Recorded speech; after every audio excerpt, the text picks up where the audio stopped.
안녕하세요. 코랄 대브오드 제6강 머신러닝 편을 시작하도록 하겠습니다.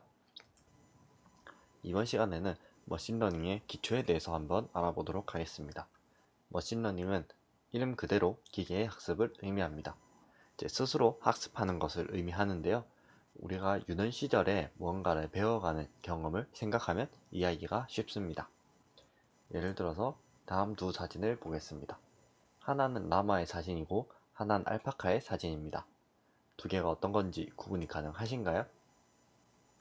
아마 계속 봐왔다면은 각 라마와 알파카의 특징이 어떤 건지 알고 사진을 보고 구분을 할 수 있을 것입니다. 하지만 이렇게만 줬을 때 잘 모르는 경우에 정확하게 바로 모를 수 있습니다.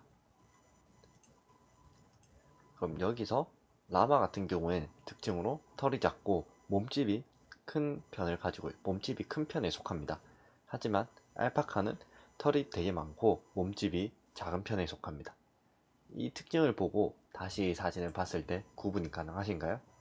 네, 이 왼쪽은 라마의 사진이고요. 오른쪽에는 털이 많고 사진이라 잘 모르겠지만 실제 좀 왜소한 크기를 가진 알파카입니다. 털이 라마보다 좀 더 많은 것을 볼 수 있습니다. 이런 식으로 사진을 보고 그 특징들을 하나씩 배워가면서 익혀가는 것을 우리는 학습이라고 부릅니다. 이거를 기계에 알려줘서 학습을 할 수 있는데요. 예를 들어 이런 사진 같은 경우는 하나의 예시, 그러니까 example이라고 구분을 합니다. 그럼 예시 외에도 레이블이라고 부르는 게 있는데요. 예를 들어서 우리가 이 사진은 라마라고 했고 이 사진은 알파카라고 했습니다. 그렇다면 이 사진은 라마고 이 사진은 알파카라는 걸 알려주어야 합니다. 그런 식으로 이렇게 레이블을 붙여주는 작업이 필요한데요. 이렇게 라벨 혹은 레이블을 붙이는 작업을 레이블링 혹은 라벨링이라고 합니다. 그래서 레이블과 예시, 그러니까 사진이 예시가 합쳐진 정보를 우리는 데이터라고 부릅니다. 데이터는 예시와 레이블이 합쳐진 하나의 데이터를 의미하고요. 이 데이터가 모여서 데이터셋을 만들게 됩니다. 이런 데이터들을 합쳐서 우리는 데이터 모델이라는 것을 만들어낼 건데요. 데이터 모델이란 것은 데이터를 기반으로 이런 구조를 가지고 있지 않을까라는 가정을 의미합니다. 예를 들어서 여기에서 이 부분만 따로 잘라냈을 때 털이 상대적으로 더 많은 범위를 차지한다. 그러면 알파카고 더 적은 범위를 차지한다. 그러면 라마라고 알려줄 수도 있습니다. 실제로 그 정도로 간단하게 만들 수 있는데요. 그렇게 정말 소수의 적은 수의 조건만 가지고 만들어낸 것을 간단한 모델이라고 하고요. 여러 가지 복잡한 모델, 예를 들어서 털의 색이 좀 더 어떻고 귀의 사이즈가 어떻고 크기가 주변이랑 비교했을 때 어떻고 하는 여러 가지 요소를 추가할 수 있습니다.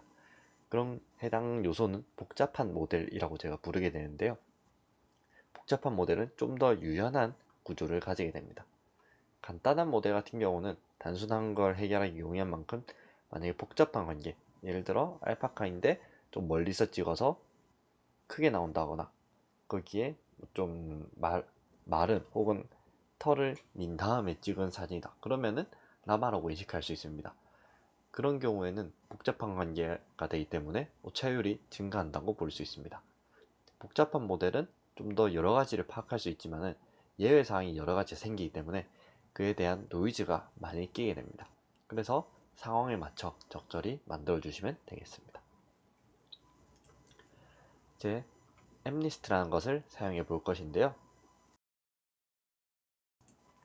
엠리스트는 Modified National Institute of Standards and Technology Database의 약자인데요. 제일 쉽게 말해서 저희가 어떤 언어를 배울 때 제일 먼저 해보는 것이 대부분 헬로 월드입니다. 머신러닝의 헬로 월드 격이라고 보면 되겠습니다. 기본적으로는 숫자 인식을 위한 데이터베이스로 되어 있고요. 28 곱하기 28 픽셀의 이미지들로 이루어져 있습니다.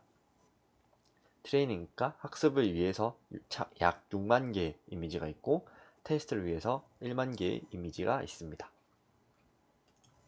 그러면 시작하기 전에 텐서플로우를 설치해 보도록 하겠습니다. 기본적으로 설치되어 있는 것은 텐서플로우 라이트로 모델을 불러와서 뭔가 작업할 수 있는 형태고 이 모델을 만들기 위해서는 텐서플로우가 필요합니다. 버전은 1점대에도 있고 2점대에도 있는데요. 상호 호환되지 않는 함수가 좀 있긴 하지만은 일단 이 버전대로 설치를 하도록 하겠습니다. 먼저 파일을 열어주시고요. wget으로 설치를 위한 코드를 가져옵니다. 가져오는 데는 용량이 있기 때문에 설치에는 시간이 좀 걸릴 수 있는데요. 일단 파일 한번 가져와 보도록 하겠습니다.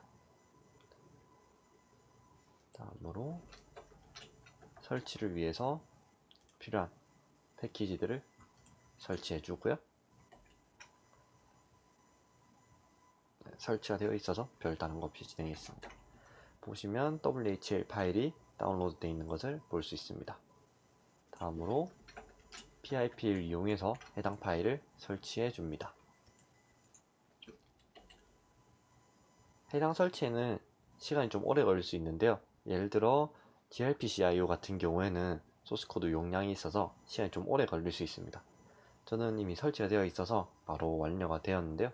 설치에는 한 10분 정도가 소요가 되므로 중간에 설치가 제대로 되지 않는다고 종료하거나 하지 말고 좀만 기다려 주시기 바랍니다. 다음으로 스왑 파일을 생성해 줄 건데요. 왜냐하면은 저희 같은 경우에는 프리 명령을 이용해서 메모리를 보면은 기본 메모리는 약 1기가 정도를 사용하게 됩니다. 1기가 정도면은 충분하다고 하기에는 조금 적은 양의 메모리라서 스왑 파일을 이용해서 메모리를 조금 더 보조해 주도록 하겠습니다. 여기에서 지난 시간에 했던 것처럼 하나씩 따라해 주면 되겠습니다. 스왑 파일에 권한을 설정해 주고 해당 영역을 스왑으로 설정하고 마지막으로 활성화까지 해줍니다. 그러면은 프리 명령어에서 스왑 파일로 메모리가 설정되어 있는 것을 확인할 수 있습니다. 이제 텐서플로우를 가져와 보도록 할 텐데요. 먼저 ML 폴더로 이동하도록 하겠습니다. 여기 사용할 코드를 이렇게 넣어두긴 했는데요. 보통 하나씩 진행하면서 결과를 보는 게 더 편하므로 그냥 파이썬 인터프리터를 바로 켜서 실행하도록 하겠습니다. 여기서 import tensorflow as tf로 텐서플로우를 가져옵니다. 텐서플로우 가져오는데 시간이 좀 걸리긴 하는데요.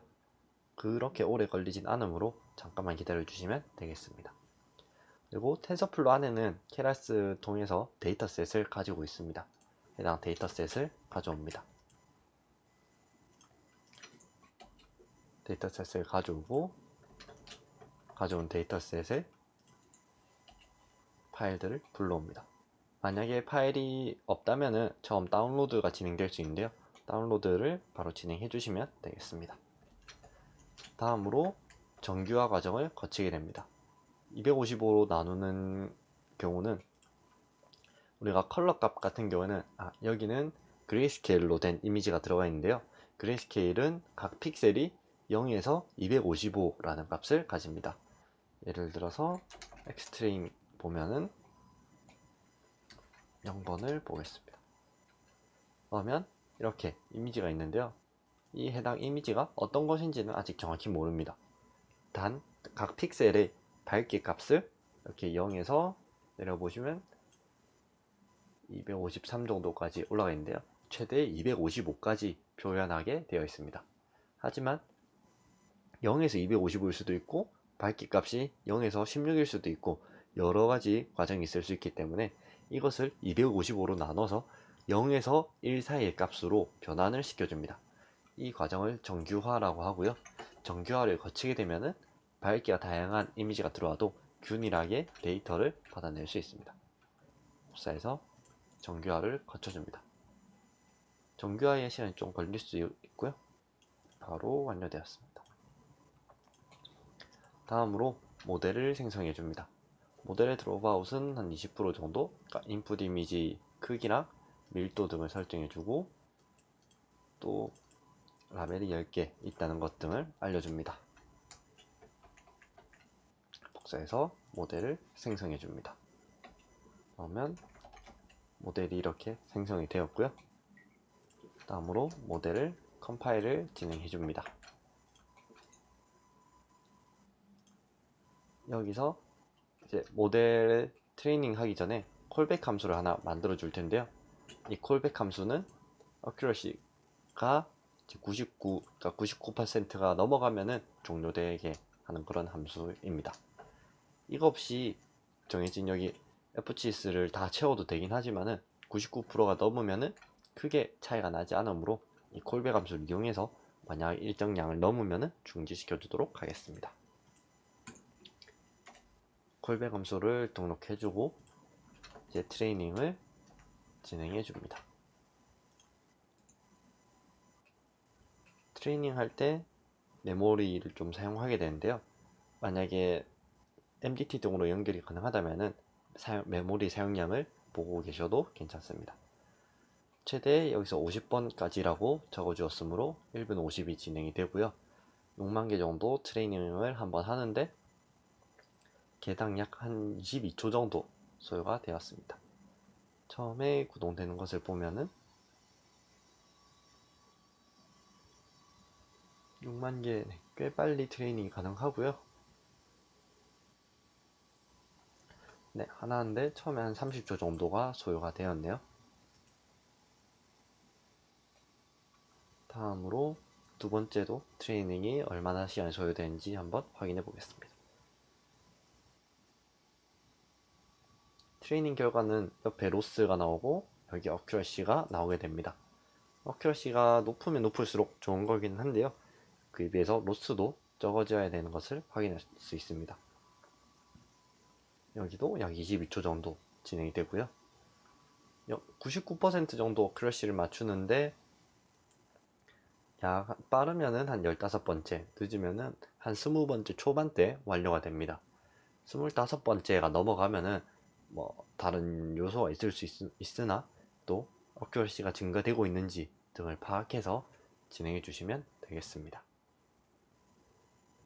그러면 트레이닝을 계속 진행해 보도록 하겠습니다. 네, 지금 16번째까지 진행이 되었는데요.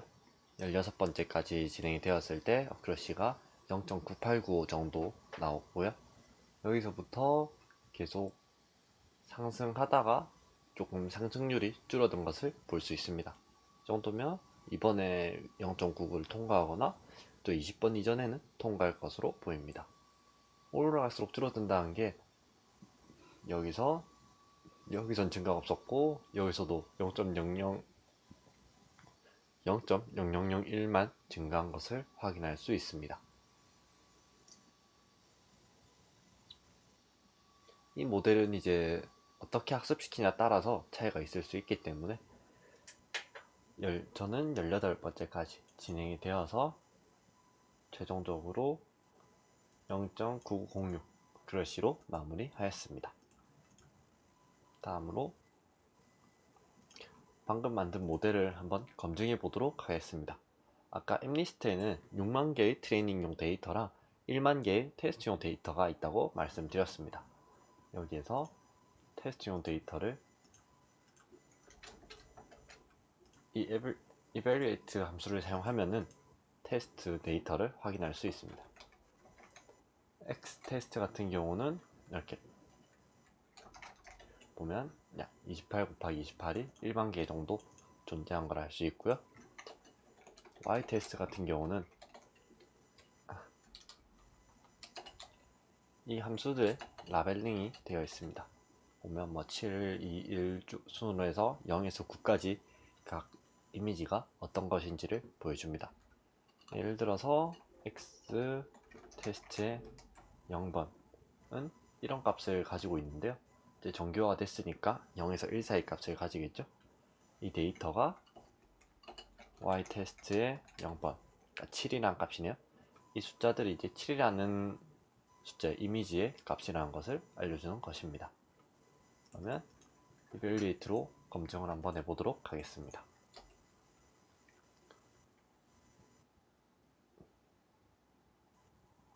검증할 때 이제 메모리가 조금 많이 소모되는 경우가 있는데요. 네, 검증이 진행되고 있습니다.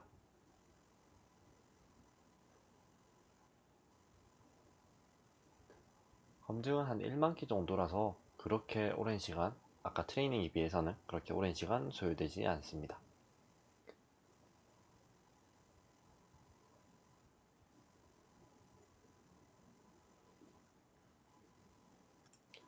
네, 검증이 완료되었고요.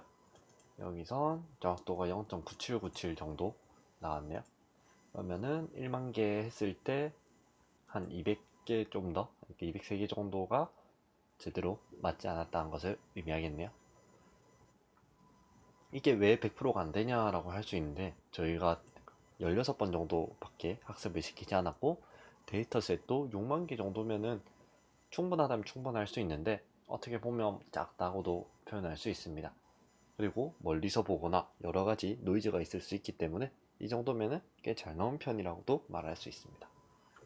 저희가 아까 이벨리티까지 진행했으므로 모델을 저장해 주도록 하겠습니다. 모델을 1차적으로 저장을 해주고요. 해당 모델은 이제 텐서플로어에서 바로 생성해서 저장을 하기 때문에 저희가 사용할 tfwrite에서는 사용이 불가능합니다. 그래서 컨버트 함수를 이용해서 tfwrite용으로 변경해 주도록 하겠습니다. 여기서 컨버터로 변환을 진행해 주고요. 그러면은 모델이 조금 더 가벼워지면서 tfwrite 등에서도 충분히 사용할 수 있는 사이즈로 변환됩니다. 마지막으로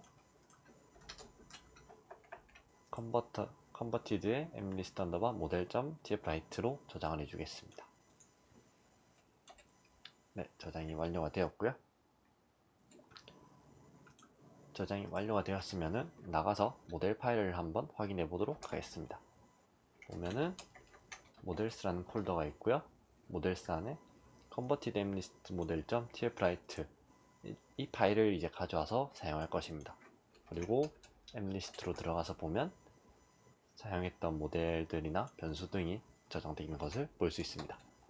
만약에 모델스 폴더가 보이지 않는다면 여기서 mkdir 모델스를 이용해서 모델 파일을 생성하고 모델 폴더를 생성하고 위 예시를 다시 한번 진행해 주시면 되겠습니다. 그러면은 여기에서 파이썬3를 이용해서 다시 한번 확인해 보도록 하겠습니다. 여기서 일단 텐서플로우를 가져오긴 하는데 밑에서 인터프리터는 텐서플로우 라이트의 버전이 사용이 됩니다. 텐서플로우를 가져오고 경로 지정을 위한 OS 모듈을 가져옵니다. 그리고 넘파이도 같이 가져오게 됩니다. 넘파이는 배열 연산을 할 때 주로 사용하는데요. 배열 연산을 한층 더 빠르게 해주는 파이썬 모듈입니다. 먼저 모델의 경로, 아까 모델산의 converted mlist model.tfwrite를 가져와 주고요. 해당 경로에서 tfwrite를 이용해서 tfwrite의 인터프리터로 모델을 가져옵니다. 그러면 write가 이 모델을 읽어드렸고요. 텐서들을 allocate 시켜줍니다. 다음으로 mlist에서 아까 했던 것들을 다시 한번 진행해 보도록 하겠습니다. 여기서 mlist 데이터들을 로드 해주고요.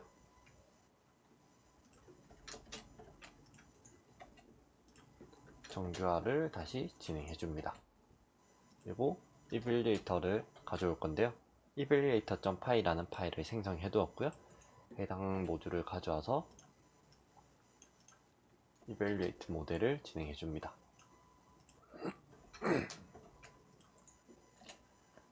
실제로 테스팅 인터프리터로 가져와서 했을 때 얼마 차이 나는지 볼 수 있고 아까와 마찬가지로 0.9797 정도 보여주는 것을 확인할 수 있습니다. 그러면 실제 이미지로 얼마나 비슷한지 확인해 보도록 하겠습니다. 먼저 오픈CV를 가져오고 샘플 폴더를 설정해 줍니다. 지금 일단 0에서 시작해 보도록 하겠습니다. 이미지 파일을 가져오고요. 그러면 이미지는 이렇게 보면 69,44 그리고 3은 색상이 RGB로 되어 있다는 것을 의미합니다. 그래서 이 RGB로 되어 있는 값을 먼저 그레이스케일로 변경을 해주고요. 변경된 그레이스케일을 아까 28,28로 저희가 트레이닝을 했으므로 28,28로 다시 변환을 해줍니다. 그러면은 여기서 28,28인 것을 확인할 수 있습니다. 네, 여기서 저희가 255는 흰색을 의미하고요. 0은 검은색을 의미하는데요. 255에서 값을 빼서 반전을 색 반전을 시켜주도록 하겠습니다. 그러면은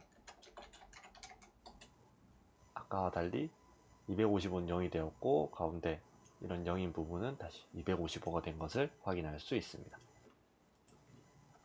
이벨리에이터 제가 이벨리에이터를 안 가져왔는데요. 이벨리에이터를 다시 불러오도록 하겠습니다. 가져오고 이벨리에이터 싱글이라는 함수를 생성해 두었습니다. 싱글은 인터프리트와 하나의 이미지만 이용해서 해당 숫자가 어떤 숫자인지 확인할 수 있는 그런 함수입니다. 저희가 여기서 0이라는 걸 가져왔으므로 0을 넣고 실행해 보면은 0이 똑같이 나온 것을 확인할 수 있습니다. 근데 예를 들어서 3을 가지고 다시 실행을 해보면요. 이것도 3이라고 인식을 했고 4도 인식이 잘 되는 것을 확인할 수 있습니다.